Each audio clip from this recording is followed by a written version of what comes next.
The misconception everyone is confused about. If you are investing in rental properties right now, chances are you heard, just get $200 a door and it will work. At first, it sounds reasonable. 10 houses at $200 a door net, well, that's $2,000 a month. 20 houses equal $4,000 a month net, following the $200 a door rule. And people start thinking, well, if I just stack enough houses, I can finally leave my job. But then real life happens. You buy a rental, repairs pop up, a tenant leaves, insurance jumps, property taxes go up, and suddenly $200 a door feels like little to nothing. So the real question is, how much cash flow do you need per property in 2026? Today, we're gonna break it down how to approach rental properties in 2026. Why the $200 a door rule misleads beginners. First of all,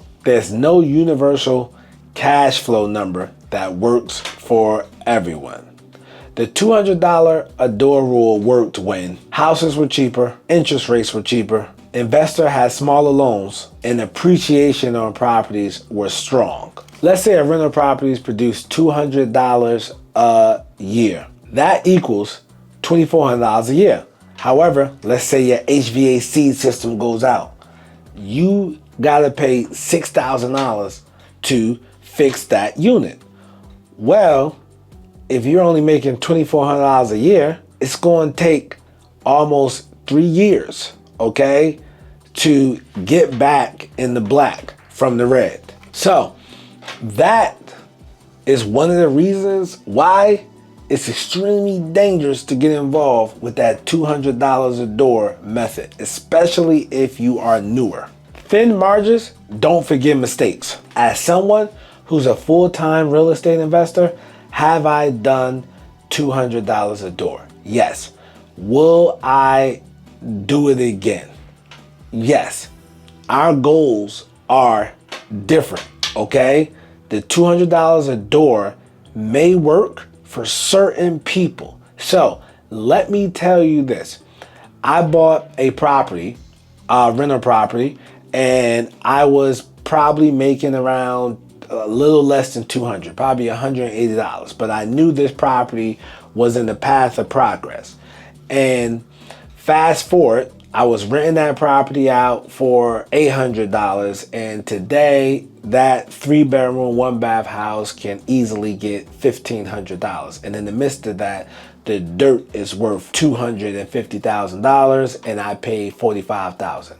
I knew that was going to happen. I didn't know it was going to get that crazy, but I knew that was going to happen at that particular location. So this is something that I would recommend if you have experience. You can go ahead and do the $200 a door, but for the average person, absolutely not. And please keep in mind, for each rental property that you own, I would strongly suggest having $5,000 in reserves. Now, cash flow should match your life goal. And this is how I want you to look at it. So, for example, if you own 10 houses and you're netting $200 a door, netting is after everything is paid, that's what you're bringing home, $200 a door. Well, 10 houses is what? $2,000 a month. What if you had 10 houses and they're netting $500 a door? Okay, now 10 houses, $5,000. Now let's say you are replacing an income of the average salary of $59,000, right? So that average salary, right, after taxes, you probably make around $45,000, between $40,000 and $45,000, depending on your tax situation after paying Uncle Sam for taxes. But if you're making $5,000 a month net with 10 houses, now you have not only replace your salary, you're actually dealing with more money than you were working with when you were at your job making the same exact thing. And as a business owner, yes, we pay taxes at the end of the year, but we have more write-offs, and we also have ways we can write off the real estate legally to show that, yeah, we're making money, but you can't tax us on this money. And that can be done legally and ethically if you know the real estate tax code. So I strongly recommend you getting with an accountant who's familiar with that. Now, let's take that second investor who makes $500 a door and has 10 houses, okay? Now, let's say that they enjoy their job, right? They enjoy their job. They don't want to leave their job. Well, in this particular case, guess what? They can actually live off that $2,500, okay? And put the other $2,500 in reserves, all right? And just keep building up that reserves and buy more properties. And to eventually, now they are making six figures, whether they get up and go to work or not. Another thing about him, well, when times get hard, markets turn, guess what? He'll still be in business because he's cash flow heavy. Meanwhile, the guy at $200 a door, he'll be struggling with those properties, trying to maintain them and keep them.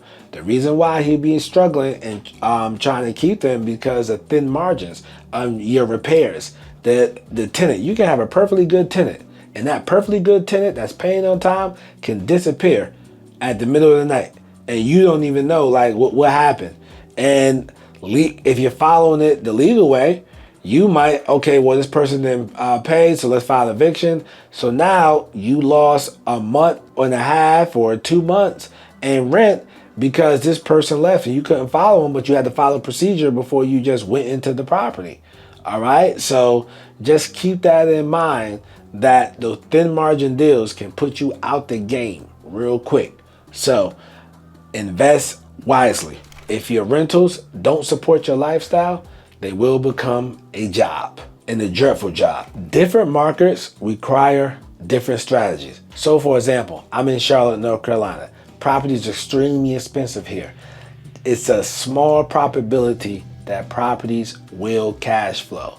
So guess what? How do you approach that if you buy a property? Well, you can use a different strategy, something called the room rental strategy, also known as a communal. So you can use that strategy to get to where you want to go. Let's talk about it. I'm going to use smaller numbers that are probably tough to get into your bigger major cities just for this example, okay?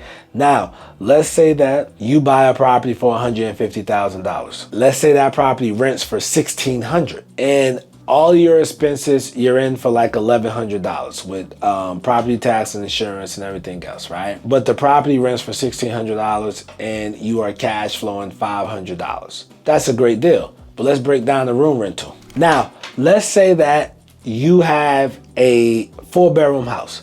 You buy it for $150,000, okay? And you rent out the rooms for $250 a week. That house is producing $4,000 a month, okay? Now, there's 52 weeks in a year. That one house is bringing in $52,000 just off that one house, okay? So your income has doubled plus some. You were getting $1,600 a month, but now you rent out the room, so now you're getting $4,000 a month. So with that being said, right, you doubled your income, but you use a different strategy, so every city is different. Some cities, to cash flow, you might have to do this. And some other cities, you may not have to do the room rental model because it's not a normal thing for people to just rent rooms. So it's not a normal thing. But in Charlotte, I'm getting $250 a room. All right. So with that being said, always keep in mind your strategy should match the market that you're in. There are some expenses that most new investors underestimate. See, many investors, they just calculate mortgage and rent. Okay. Mortgage and rent. So I know I did in the beginning, but I did that to keep it simple. But I want you to keep this in mind when you're running your numbers. When you are underwriting your deals, right? Meaning like, hey, should I buy this deal? Please keep in mind, you want to have repairs, maintenance, vacancy, insurance, property taxes. So for example, let's say rent is $1,600. Your mortgage is $900, insurance $150, taxes $200, maintenance reserve $150, a vacancy reserve $100. Your total expenses are $1,500. Your true cash flow is $100. Bad math can destroy good deals. However, as long as you follow my method, right, with looking for properties that have higher cash flow margins, you will be able to factor all of this in and still be okay. But this is another reason why I like to do room rentals in major cities, because I have room for all of that and I'm still able to make a few thousand, or well, at least 1 to 2,000 a month, somewhere in between that mark, on a single family house. Reserves matter more than cash flow. What do I mean? Cash flow is important, but reserves keep investors alive. So for example, let's say two investors, they both make $400 a month. Investor A has no reserves. Investor B has $20,000 saved. Investor A that has no reserves, they go into a panic. And let's say they can't come up with the money they need for the repair. The tenant eventually moves out because they can't fix the issue that they're complaining about. It's hard to get another tenant there. Now they're losing more money. They have no reserves. The house going to foreclosure. And this is the domino effect. But investor B, who has reserves, guess what? They fix the issue and move on with your life. Saving money is self-care, okay? Saving money is self-care. You want to know why? Because of when you don't have money saved and you have $100 emergency, guess what? You go into crisis mode. You panic. You're making phone calls, texting, trying to get that money to come, to do with it, trying to get the money to come in any way, shape, or form, and you're stressed out. However, if you have money saved, your $100 emergency happens, you take care of the problem, you move on with your life. In conclusion, there's no universal cash flow that works for everybody. You literally have to look at your own goals and determine, hey, am I trying to do this full time?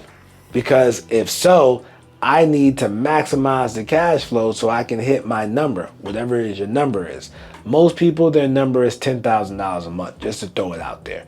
That's what they want to make to leave their job. So what you have to do is you have to come up with a strategy and make sure the numbers work, whereas it's getting you to your number per month if that's what you want to do, leave your job. Some people don't hate their job. Some people just want to look at this as a retirement. So the $200 a door rule may work for them, okay? So you really have to know what your goal is. But in 2026, if you want financial freedom, margin definitely matters. The investors who win are not the ones with the most doors. The one who wins are the one who have the most discipline, have the reserves, and the right strategy for them. I'm Nasser, aka the real estate guru. I'm not a guru, I'm a duru because I actually do this business. Peace.